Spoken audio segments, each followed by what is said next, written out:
Ancaq sənsən ilahi, gözləyirsən ki, hər gecə gələk, danışaq sənlə, bizi eşitməyə hazır olan bir dənə sənsən. Heç kəs bizi eşitmək istəmir. Biraz danışandan sonra, dərdləşəndən sonra yorulur, dostlar da yorulur. Amma bir dənə sənsən ki, deyirsən hər gecə gəl dərdlərimi danış, səbrim var sənə, axıracan qulaq asacaq. Axıra qədər qulaq asacaq. Sən demirsən heç vaxt ki, yəqin bizə deməzsən ki, səni eşitmək istəmirəm.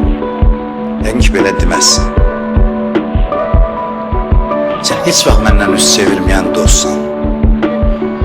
Mən nə qədər günah eləsəm də, sən Allahlığından əl çəkmirsən. Heç vaxt əl çəkmirsən. Birdən desən mənə ki, get səsi eşitmək istəmirəm, başıma haranın külünü tökə bilərəm. Bəs başqa hara gedim? Səndən başqa kimin var?